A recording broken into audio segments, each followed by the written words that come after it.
नमस्कार दोस्तों, मैं diet doctor RP Yadav food को एज ए मेडिसिन साइंटिफिक तरीके से यूज करके बीमारियों को ठीक करने की सलाह देता हूं।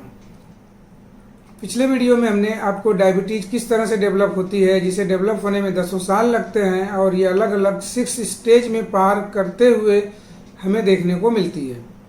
और जब हम लास्ट स्टेज तक पहुँचते हैं तब जाकर हमें मालूम पड़ता है कि हमें डायबिटीज हो गई। तो हमारा मेन बताने का मकसद यही रहता है कि अगर आप लोग समय रहते अगर ध्यान देते हैं और अलग अलग स्टेज के बारे में समझने की कोशिश करते हैं और उस समय ही अगर हम ध्यान दें तो हम या तो डायबिटीज होने से बच सकते हैं या हम जिस भी किसी स्टेज में पहुंच चुके हैं वहां से उसे रिवर्स भी किया जा सकता है या उसे वहीं पर रोका जा सकता है, उसे आगे बढ़ने से बचाया जा सकता है।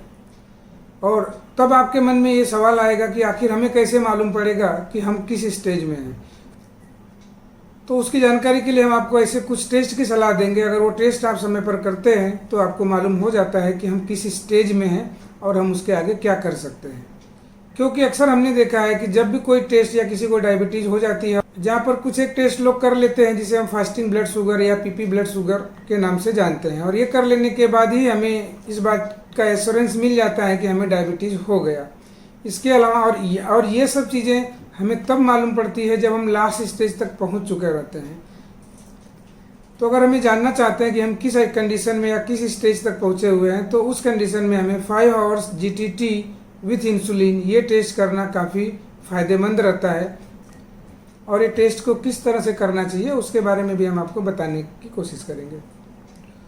तो ये 5 hours GTT test with insulin, ये इस टेस्ट को सबसे पहले हम करने के लिए हमें 12 आवर्स की फास्टिंग रखना ज़रूरी होता है। 12 आवर्स की फास्टिंग करने के बाद हम सुबह में फास्टिंग ब्लड सैंपल लेते हैं, फास्टिंग कंडीशन में ब्लड का सैंपल लेते हैं। उस समय हम फास्टिंग ब्लड शुगर टेस्ट करेंगे, साथ साथ में फास्टिंग इंसुलिन का टेस्ट करेंगे।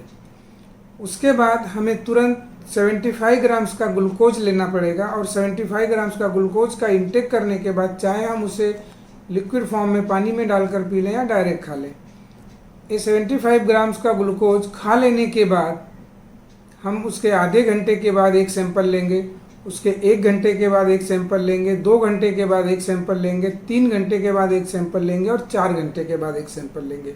इस तरह से हम अलग अलग 5 बार सैंपल लेंगे और पाँचों बार के सैंपल में ग्लूकोज का लेवल और इंसुलिन का लेवल टेस्ट करेंगे। और ये टेस्ट होने के बाद एक ग्राफ के द्वारा, जिसे हम क्राफ्ट टेस्ट बोलते हैं, हम उसकी स्टडी करेंगे और वो स्टडी करने के बाद आपको ये समझ में आ जाएगा कि हम किस स्टेज तक पहुँचे हुए हैं। तो इस तरह से दोस्तों 5 आवर्स ग्लूकोज विथ इंसुलिन ये क्राफ्ट टेस्ट करना हर किसी के लिए काफ़ी ज़रूरी होता है और यह कोई भी और कहीं भी किसी भी लैब में करा सकता है। लेकिन उसके पहले आपको ये देखना पड़ेगा कि हम अगर रियल में आप डायबिटीज़ की लास्ट स्टेज में चल रहे हैं तो उस समय आपको किसी न किसी डॉक्टर की सलाह में करना चाहिए। अदरवाइज आपको अगर यह जानना है कि हम किस स्टेज तक हैं और आप लास्ट स्टेज तक नहीं पहुंचे हुए हैं तो उस कंडीशन में आप खुद से भी करा सकते हैं। इसके बाद हमें करना चाहिए दूसरा टेस्ट HbA1c। HbA1c हमें हमारे बॉडी में ग्लूकोज का एवरेज बताता है। ये 3 महीने का एवरेज बताता है कि हमारे ब्लड में कंटिन्यू 3 महीने से जो एवरेज ब्लड शुगर है कितना रह रहा है। अगर यहाँ पर भी HbA1c का लेवल ज़्यादा हायर की तरफ रह रहा है, मतलब ये आपको इंडिकेट करता है या आपको बताने की कोशिश करता है कि आपके बॉडी में कितना डैमेज हो रहा है। ये काफ़ी हद तक डैमेज होने की कंडीशन को बताता है। तो इस तरह से हम HbA1c टेस्ट करते हैं। इसके अलावा भी एक टेस्ट होता है जिससे अगर हम यह जानना चाहें कि हमारा पैंक्रियाज आज के समय में कितना एक्टिव है या कितना डैमेज हो चुका है, उसके बीटा सेल्स का फंक्शन कितना प्रभावित हो चुका है, अगर उसको हम जानना चाहते हैं तो उसके लिए हम टेस्ट करते हैं C peptide. C peptide test करने से इस बात की क्लियरिटी हो जाती है कि हमारे बॉडी में इंसुलिन बन रहा है या नहीं बन रहा है। अक्सर देखने को मिलता है कि जब हम काफ़ी दिन से दवाइयों पे रहते हैं और दवाइयाँ खाते खाते अगर पैंक्रियाज हमारा एग्जॉस्ट हो चुका रहता है या वो काम करना कम हो जाता है, उसकी एफिकेसी कम हो गई रहती है, उस कंडीशन में हमारा पैंक्रियाज काफ़ी कम मात्रा में इंसुलिन बनाता है और इसे भी हम इस सी पेप्टाइड टेस्ट के द्वारा जानकारी या मालूम कर सकते हैं। तो ये सब टेस्ट अगर हम कर लेते हैं तो हमें क्लियरिटी थोड़ी सी हमारी ज़्यादा हो जाती है।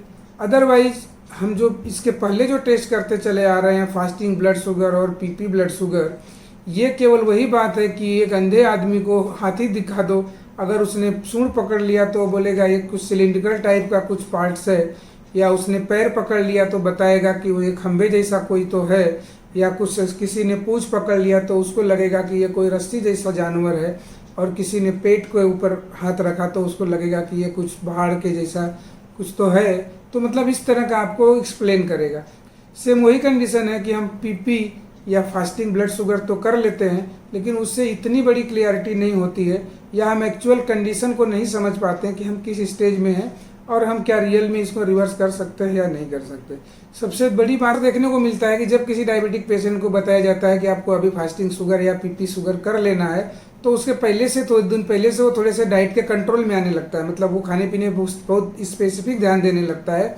और इसके बाद जब वो टेस्ट करता है और उसका लेवल थोड़ा सा नीचे की तरफ आता है तो काफ़ी खुश हो जाता है कि मेरा शुगर लेवल तो नीचे है, और उसके बाद नेक्स्ट डे से वो फिर से वो अच्छी तरीके से दबा के खाना शुरू कर देता है। इसके अलावा दूसरी बात जब आप देखेंगे कि जब आप पीपी शुगर का टेस्ट करते हैं उस समय आपके डाइट में कार्ब कितना है, कार्बोहाइड्रेट का इंटेक कितना गया, कोई एक्यूरेसी नहीं है। तो केवल वो एक मोटा मोटी आपको समझ में आता है कि शुगर का लेवल बढ़ा है, ज़्यादा है, कम है। बट अगर आप एग्जैक्ट 75 ग्राम्स ग्लूकोज लेकर के टेस्ट करते हैं तो उससे ये समझ में आता है कि 75 ग्राम से ये कितना बढ़ रहा है। मतलब हमारी ग्लूकोज की टॉलरेंस लिमिट भी समझ में आती है। बॉडी की टॉलरेंस लिमिट हमारी जब समझ में आ जाएगी तो हम वहीं पर आगे का ट्रीटमेंट या आगे की डाइट के बारे में उसको समझ सकते हैं। तो इस तरह से दोस्तों हमने इस वीडियो में आपको केवल यह बताने की कोशिश की कि समय रहते अगर हम इस तरह से कुछ टेस्ट करा लेते हैं और इस टेस्ट के बारे में समझ लेते हैं तो हमारे शरीर में किस तरह से डेवलप हो रहा है और हम किस स्टेज तक पहुँचे हैं उसकी क्लियरिटी थोड़ी सी अच्छे से हो जाती है।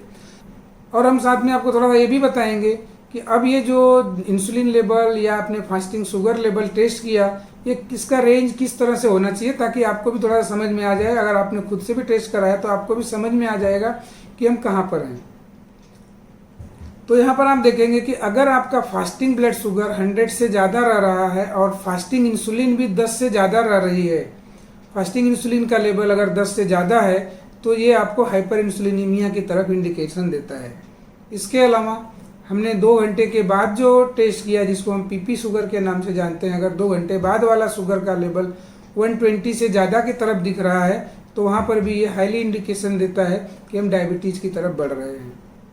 इसके साथ साथ में पीपी इंसुलिन भी अगर 50 से ज़्यादा है, मोर देन 50 है, तो वो भी एक इंडिकेशन देता है कि हम हाइपर इंसुलिनीमिया की तरफ जा रहे हैं।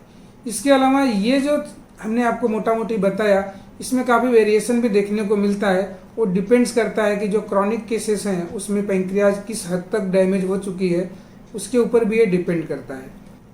इसके बाद HbA1c लेवल भी आप देख सकते हैं कि HbA1c लेवल भी जितना लोवेस्ट की तरफ है उतना हम सुरक्षित हैं। ये जैसे हायर लेवल की तरफ जाता है और जितना ज़्यादा हायर लेवल उतना ज़्यादा डैमेज। तो इस तरह से HbA1c लेवल को भी आप समझ सकते हैं। अब नेक्स्ट बात आती है C peptide. C peptide test, C peptide में देखा जाता है कि ये जितना लोअर लेवल पर है उतना गड़बड़ है। सी पेप्टाइड जितना हायर लेवल पर रहेगा उतना ज़्यादा आपका पैंक्रियाज एक्टिव है, उतना ज़्यादा अच्छा है। और जब हम इन सभी चीज़ों का आकलन कर लेते हैं, इनको मॉनिटर कर लेते हैं, तो ये मॉनिटर करने के बाद हमें आगे डायबिटीज़ किस स्टेज में है या आप किस स्टेज में हैं इसकी जानकारी मिल जाती है और किस हद तक किस तरह से आपकी डायबिटीज़ को रिवर्स किया जा सकता है या मैनेज किया जा सकता है या कंट्रोल किया जा सकता है, ये काफ़ी आसान हो जाता है। तो इस तरह से दोस्तों आप इन सब चीज़ों का थोड़ा सा ध्यान रखिए और आगे भी अगर आप रियल में इंटरेस्टेड हैं और आप चाहते हैं कि हमारी डायबिटीज़ ठीक हो जाए या हमारी डायबिटीज़ कंट्रोल में रहे, क्योंकि डायबिटीज़ की वजह से ही हमारे बॉडी में और भी इतने सारे कॉम्प्लिकेशंस होते हैं जिसका कारण है हाई ब्लड शुगर। तो अगर हम इसे कंट्रोल करना चाहते हैं तो आपको हम नेक्स्ट वीडियो में किस तरह से डाइट के द्वारा इसे कंट्रोल कर सकते हैं और हम ठीक कर सकते हैं और हम हेल्दी हो सकते हैं, इन सब बातों की जानकारी हम आपको नेक्स्ट वीडियो में देने की कोशिश करेंगे। तब तक हमारे वीडियो को आप शेयर भी कीजिए और साथ साथ में हमारे चैनल को सब्सक्राइब करके रखिए ताकि नेक्स्ट वीडियो का नोटिफिकेशन भी आपको तुरंत मिले।